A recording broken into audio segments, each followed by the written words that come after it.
안녕하세요. 반갑습니다. 요한계시록 강해 68강 계시록 11장 14절 말씀 보시겠습니다. 둘째 화는 지나갔으나 보라 셋째 화가 속히 이르는도다. 이 시간에 하나님 나라의 그 비밀이 이루어지리라 라는 제목으로 말씀을 드리고자 합니다. 하나님 아버지께서는 예수님을 이 땅에 보내셨고 성도의 믿음 안에서 영육 간에 부분적으로 이루어지다가 최후에는 재림으로 우리의 소망하는 것이 기대 이상으로 이루어질 날이 올 것입니다.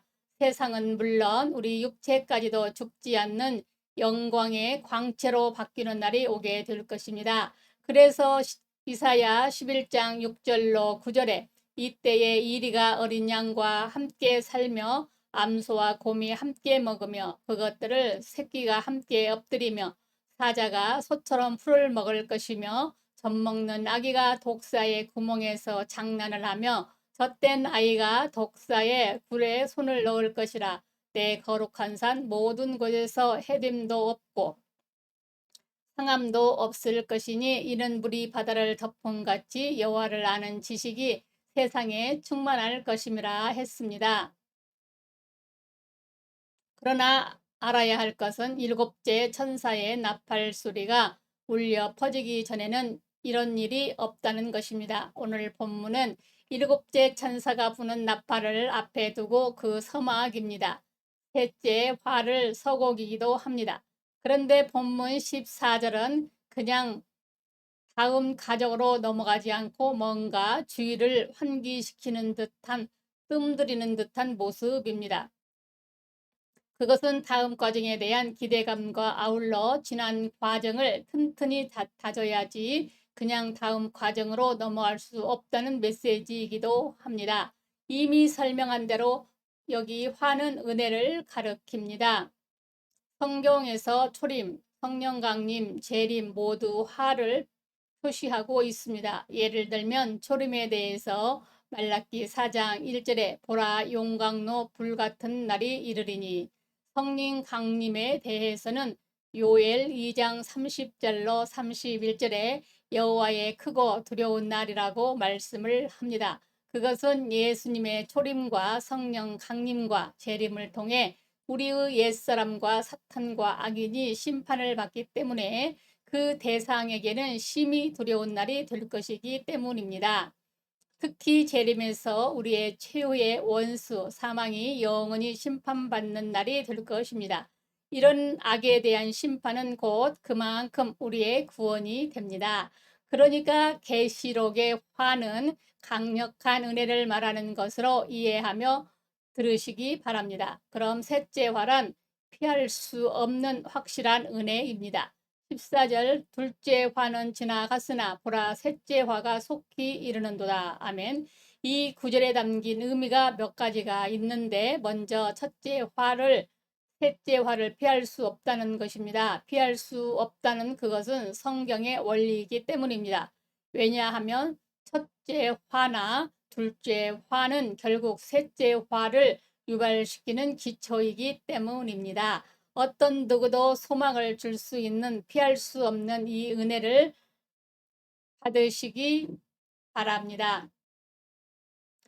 그럼 셋째 화는 계시록 10장 7절에 일곱 천사가 소리 내는 날 그의 나팔을 불려고 할 때에 하나님이 그의 종 선지자들에게 전하는 복음과 같이 하나님의 그 비밀을 이루리라 하신 것처럼 선지자들에게 전하신 복음이란 바로 하나님 나라의 복음입니다. 그래서 계시록 11장 15절에는 이렇게 표현을 했습니다. 일곱째 천사가 나팔을 불매 하늘에 큰 음성이 들려나서 이르되 세상 나라가 우리 주와 그리스도의 나라가 되어 그가 세세토록 왕노릇 하리로다. 아멘.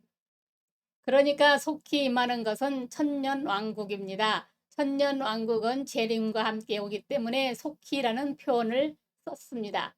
우리가 그토록 사모하던 하나님의 나라는 첫째 화와 둘째 화를 지나면 피할 수가 없습니다. 그만큼 확실합니다. 그래서 예수님도 세례 요한도 회개하라 천국이 가까웠느니라. 마태복음 3장 2절과 4장 17절은 위치셨습니다. 이런 화나 피할 수 없는 긴박한 용어로 표현되어 있지만 이건 복음 증거의 복음입니다. 그러므로 첫째 화와 둘째 화를 잘 통과해야 합니다. 첫째 화와 둘째 화는 이미 배웠듯이 이런 신앙의 기초에 관한 것이었습니다. 즉 첫째 화는 9장에 나오는 황충의 장으로 율법 앞에서 우리의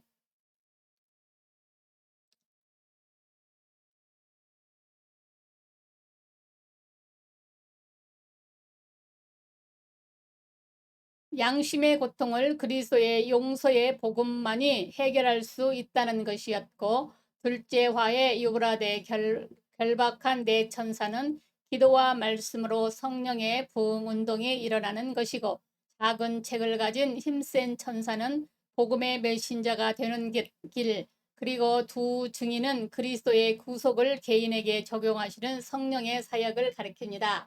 여기에는 생략되어 있지만 예수 그리스도를 주로 믿는 기초도 다 잘 다져야 합니다. 말로만 주여 주여가 아니라 그의 진정한 소유가 되는 것입니다.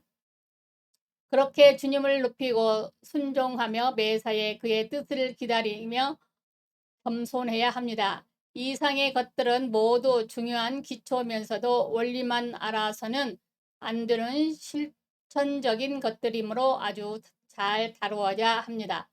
구체적으로 설명드리면 먼저 보혈의 복음을 생활할 수 있을 만큼 자기에게 적용을 해야 합니다. 하나님 앞에 나아갈 때도 피를 의지하며 담대해야 합니다. 이걸 할 줄 모르면 절대 은혜 가운데 들어갈 수 없기 때문입니다. 믿음으로 의롭다함을 받는 진리를 수천 번 들었지만 보혈로서 양심의 평안을 누리지 못하는 사람들이 많습니다. 평안 없이는 하나님 나라의 평강을 체험하지 못합니다. 다음에 성령의 부흥의 역사 역시 그저 적당히 하는 기도와 말씀으로는 오지 않습니다. 많은 기도의 분량이 축적되어야 합니다. 그리고 복음의 메신저로 탄생하는 것 역시 처음부터 성경 전문가나 설교 전문가가 되는 것이 아닙니다. 여기에는 많은 기도와 피눈물 나는 연구와 노력과 경험 또한 쌓여야 합니다. 그리고 두 증인 역시 복음을 온전히 나에게 적용하기 위하여 말씀에서는 훈련을 계속해야 합니다. 적당히 신앙생활하는 경건의 모양으로는 강력한 능력으로 임하는 항구적인 하나님 나라의 임재를 체험할 수가 없습니다. 가나 혼인잔치에서 6항아리 가득 채울 때 역사하셨던 것처럼 우리가 해야 할 경건의 분량을 충분히 채워야 합니다. 셋은 새 부대에 담으시기 바랍니다. 둘째 화는 지나갔으나 보라 셋째 화가 속히 이르는도다. 한 말씀대로 첫째와 둘째에 충실하시기 바랍니다. 그러면 하나님 나라의 통치는 피할 수 없는 은혜입니다. 그래서 이사야 55장 1절로 3절에 오라 너희 모든 목마른 자들아 물로 나오라. 돈 없는 자도 오라.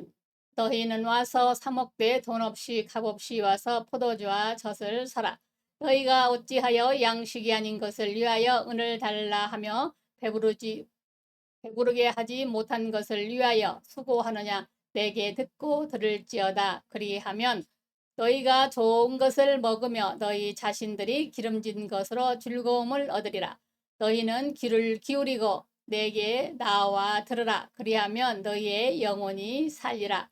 내가 너희를 위하여 영원한 언약을 맺으리니 곧 다윗에게 허락한 확실한 은혜라고 하셨습니다. 이 하나님의 나라의 충만함이라 확실한 은혜를 받으시기 바랍니다. 그러므로 황충에서 보혈의 확신으로 더욱 담대해지고 유브라데 내 천사에게서 기도 분량이 차고 작은 책을 가진 힘센 천사에게서 말씀의 분량이 차고 그리고 두 증인에서 복음 적용 훈련을 충분히 하시기 바랍니다. 즉 신앙의 기초, 사역의 기초, 부흥의 기초, 복음의 기초 등을 잘 다지시기 바랍니다. 경건의 모양만 가지고 강력한 성령의 기름 부음을 체험할 수 없기 때문입니다. 준비만 되면 속히 이르는 은혜, 보라 셋째 화가 속히 이르는도다. 둘째 화가 지나가면 셋째 화가 속히 이릅니다. 셋째 화는 속히 이르는 것이 그 특징입니다. 왜냐하면 계시록은 임으로 기록되지 않고 성경을 기초로 하고 있기 때문입니다. 계시록 22장 7절에도 보라 내가 속히 오리니, 그리고 계시록 22장 20절에도 이것들을 증언하시니가 이르시되 내가 진실로 속히 오리라 했습니다. 이처럼 속히 이르는 그 은혜가 계시록 11장 15절에 기록이 되어 있습니다. 일곱째 천사가 나팔을 불매 하늘에 큰 음성들이 나서 이르되 세상 나라가 우리 주와 그의 그리스도의 나라가 되어 그가 세세토록 왕노릇 하리로다. 아멘. 그러니까 속히 임하는 것은 천년 왕국입니다. 천년 왕국은 재림과 함께 오기 때문에 속히라는 표현을 썼습니다. 그만큼 주님의 약속은 신실합니다. 지체되는 법이 없습니다. 그래서 이사야 55장 4절로 5절에 보라 내가 그를 만민에게 증인으로 세웠고 만민의 인도자가 명령자로 삼았나니 보라 내가 알지 못하는 나라를 내게 부을 것이며 너를 알지 못하는 나라가 내게로 달려올 것은 여호와 내 하나님 곧 이스라엘의 거룩하신 이로 말미암음이라. 이는 그가 너희 영화롭게 하였느니라 하셨습니다. 이 왕국은 현재적으로는 지금도 임하시는 강력한 성령의 은혜를 가리킵니다. 하나님 나라는 성령으로 임하시기 때문입니다. 우리의 마음에 주와 그리스도의 나라가 되듯이 자동으로 하나님의 뜻대로 사라지는 황구적인 그 은혜를 체험해 보지 않고는 말할 수 없을 정도로 놀라운 사건입니다. 그전에도 심령의 은혜가 있었습니다. 그러나 임재가 체험될 만큼 그리고 황구적인 성령 충만은 아무에게나 있는 것이 아닙니다. 그러니까 셋째 화의 은혜는 종말론적으로는 재림하실 때 임하는 천년 왕국을 현재적으로는 강력한 성령의 기름 부음이라고 할 수 있습니다. 그러니까 종말이든 현재이든 두 가지 다 속히 임한다는 약속이 있는 교훈입니다. 그런데 우리가 재림의 때는 알지 못하니 말할 수 없지만 성령의 은혜는 준비된 자에게 지체하실 이유가 없습니다. 그러나 기본적인 기초가 없이는 안 됩니다. 기초도 잘 닦이고 분량도 차야 합니다.